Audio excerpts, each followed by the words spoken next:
हाईवेस्ट concept. क्या है? हाईवेस्ट concept.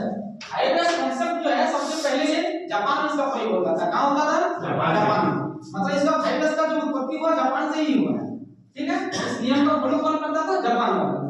ठीक है, अब देखो हाईवेस्ट जो होता है जापान में जब प्रयोग कर रहा था तो क्या हुआ, वहां का जो रूल रेगुलेशन सारा चीज हर एक जगह चेंज हो गया, मतलब हर एक जगह बढ़िया से चलने लगा। तो इसका हम लोग प्रयोग भारत में भी करते हैं। ठीक है, तो हम लोग देखेंगे आज क्या है हाईवेस्ट कॉन्सेप्ट है क्या। ठीक है, कि ये जो कॉन्सेप्ट है ये कैसा कॉन्सेप्ट है। ठीक, क्या देखेंगे हम लोग यार हाईवेस्ट कॉन्सेप्ट। ठीक, हाईवेस्ट का मतलब से ये लगा देखो, हाईवेस्ट का मतलब क्या है कि 5S मतलब 5S से मिलके 5 वर्ड बना होगा। कितना वर्ड बना होगा? 5 वर्ड बना होगा। ठीक है, पहला S होता है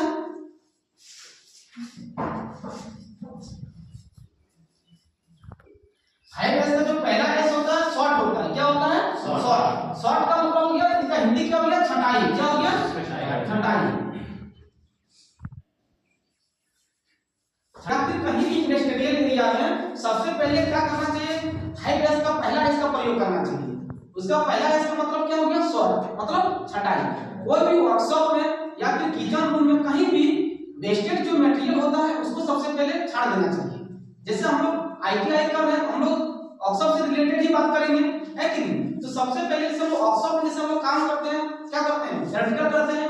तो जैसे हम लोग लोहा को रॉ मटेरियल को कटिंग करते हैं, कटिंग करने के बाद जो इसका वेस्टेज मटेरियल जो बचता है, थोड़ा थोड़ा लोहा का जो टुकड़ा बचता है, या फिर फाइल के द्वारा जैसे हम लोग फाइलिंग करते हैं तो जो चिप्स बचता है, लोहा का जो बुरादा बचता है, उसको सबसे पहले क्या करना चाहिए? छाट देना चाहिए, हटा देना चाहिए अपना वर्कशॉप से। ठीक है, करने का मतलब है कि वेस्टेज मटेरियल जो भी है उसको वर्कशॉप के द्वारा इसको छाट के हटा देना चाहिए। ठीक है, तो 5S का पहला इसका मतलब वही हुआ, शॉर्ट मतलब छटाई। ठीक है, अब देखते हैं 5S का हम लोग दूसरा S। दूसरा सेट इन ऑर्डर का मतलब उसका हिंदी हो गया सुव्यवस्थित। क्या हो गया? सुव्यवस्थित।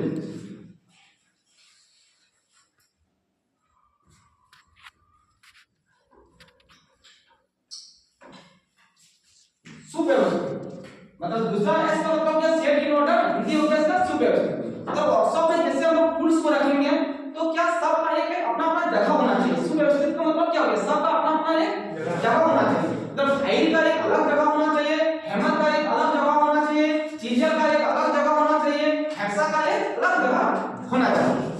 समझ में आ गया? दूसरा इसका मतलब क्या हो गया? सेट इन ऑर्डर मतलब सबका एक अपना अपना अलग अलग जगह होना चाहिए। ठीक है, सबसे पहले हम पहला इसमें क्या देंगे? S को ये है कि सबका सेट इन ऑर्डर में क्या है कि सब अलग अलग एक अपना अपना जगह होना चाहिए। समझ में आ गया? दूसरा इसका मतलब क्या हो गया? Set in order. ठीक है, हिंदी में होगा सुव्यवस्थित। इसका मतलब क्या है? सबका अपना अपना जगह होना चाहिए। समझ में आया? तो डाउट है क्या किसी को? नहीं। 5S का तीसरा S जो होता है साइन होता है। क्या होता है? साइन। साइन का हिंदी हो गया स्वच्छता। क्या हो गया? स्वच्छता, या फिर हम लोग बोल सकते हैं साफ सफाई। ठीक है, जैसे हम लोग वर्कशॉप का क्या करेंगे? साफ सफाई भी रखेंगे, है कि नहीं? क्योंकि विदाउट साफ सफाई को तो कहीं भी अच्छा नहीं होगा। पूरा डस्ट रहेगा, पूरा धूल रहेगा तो अच्छा लगेगा वो काम करने के लिए। अपना किचन रूम में मान लो अपना घरों का किचन रूम में जैसे पूरा गंदा भरा हुआ रहेगा, अच्छा लगेगा? अपना घर में गंदा रहेगा, अच्छा लगेगा? नहीं। तो इसका पहला तीसरा S का मतलब क्या है? साइन। क्या हो गया? साइन। तीसरा S का मतलब क्या? साइन मतलब क्या? हम लोग स्वच्छ रखेंगे, साफ सुथरा रखेंगे।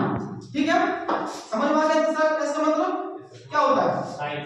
Sign, very good. तीसरा S का मतलब क्या? साइन मतलब स्वच्छता। हम लोग वर्कशॉप को या फिर कहीं भी हम लोग इंडस्ट्री के लिए वर्क करेंगे, नौकरी जहां करेंगे उस वर्क प्लेस को क्या करेंगे? साफ सफाई रखेंगे। क्या रखेंगे? साफ सफाई रखेंगे। ठीक है,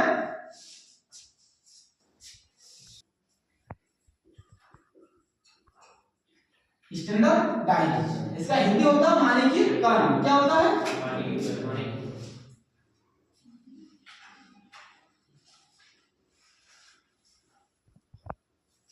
मानकीकरण।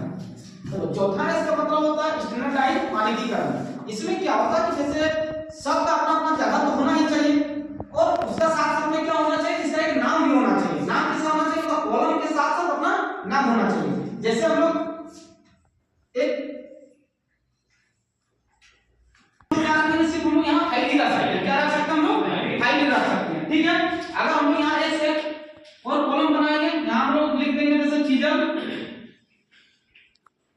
तो सिर्फ हम लोग यहाँ क्या रखेंगे चीजें।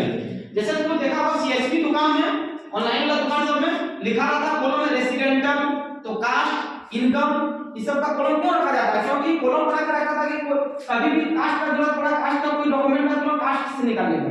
रेसिडेंट किसी को देना है जो बनाने के लिए तो रेसिडेंट निकाल लेगा, इसको अगर इनकम निकालना है, ठीक है। उसी तरह से हम लोग ऑप्शन में क्या करेंगे, चौथा इसको मतलब के स्टैंडर्डाइज तो एक मानकीकरण, मतलब कॉलम के साथ साथ नाम भी लिख के ऊपर में रखेंगे, ताकि कोई भी मान के चलो जैसे राहुल का क्या सामान लेने के लिए, उसको अगर न्यू स्टूडेंट है, मान के चलो इसका ऑप्शन में पहला दिन क्लास है, ठीक है, इसको ऊपर देंगे ताकि तुम लेके आओ हेमर, तो इसको तो हेमर तो पता नहीं रहेगा क्योंकि हेमर के बारे में क्लास ही नहीं किया, फर्स्ट क्लास है। अगर हम स्टैंडर्डाइज के रूल्स से अगर रखते हैं तो अगर कॉलम बना के है कि कॉलम में अगर बना हुआ है और हेमर रखेंगे तो ही आईटीआई जो करता है 10th के बाद ही करता है, कितना इसका नॉलेज है वो पढ़ सकता है कि नहीं। तो अगर कॉलम में बना हुआ रहेगा इस तरह से, अगर फाइल का कॉलम तो फाइल लगा देखेगा कि हां इस जगह पे फाइल है, सर मेरे को फाइल लाने के लिए बोला, या फिर हैमर हम लाने के लिए जैसे बोले तो हैमर लिखा हुआ है तो हैमर ला दिया तो वो हैमर ला सकता है। चीजें लाने के लिए बोले तो इस तरह से अगर इसका कॉलम बना हुआ रहेगा चीजें का, तो आराम से वो चीजें ला सकता है, ठीक है। स्टैंडर्डाइज का मतलब वही हो गया कि नाम के साथ टूल्स को रखना चाहिए, ठीक है, समझ में आ गया।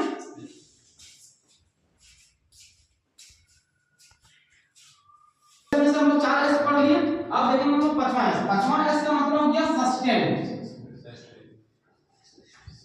सस्टेन इसका हिंदी होता है अनुशासन। क्या होता है? अनुशासन।